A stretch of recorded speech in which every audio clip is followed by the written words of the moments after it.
एक दिन शाम को क्लिनिक में एक लड़की आई। 20-22 साल की अंडर ग्रेजुएट स्टूडेंट थी। बहुत तकलीफ में लग रही थी। बहुत दिक्कत के साथ वो मुझे कहती है, सर मेरे हार्ट में कुछ प्रॉब्लम है।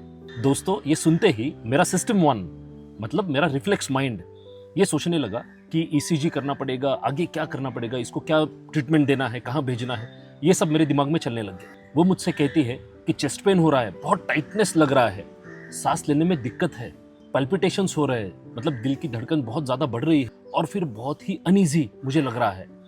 दोस्तों, ये सुन के मैं हैरान था, क्योंकि इतनी कम उम्र में ये जो सारे सिम्टम्स वो बता रही थी, ये हार्ट अटैक या हार्ट पेशेंट के सिम्टम्स होते हैं। और अपने दोनों हाथ सामने करके उसने बताया, उसको ट्रेमर्स थे, हाथ हिल रहे थे, शेकिंग, शी वाज शेकिंग।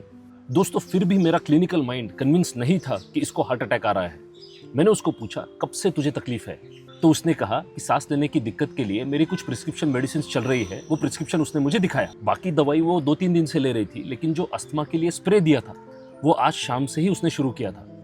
और ये जो तकलीफ उसको शुरू हुई थी, ये स्प्रे लेने के बाद कुछ देर बाद से ये तकलीफ उसको हो रही थी। तो मुझे शक हुआ। मैंने उसको पूछा, ये स्प्रे आप कितनी बार लिया आपने, क्या डोज इसका लिया है?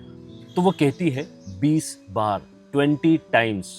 ये सुनकर मुझे शौक लगा। दोस्तों, इन्होंने डॉक्टर का प्रिस्क्रिप्शन तो पढ़ा ही नहीं था, लेकिन जो पर्ची स्प्रे के साथ थी वो भी ढंग से पढ़ी नहीं थी। उन्होंने ओवरडोज खुद को कर लिया था इस स्प्रे का। तो दोस्तों, ये स्टोरी मैंने आपको क्यों बताई?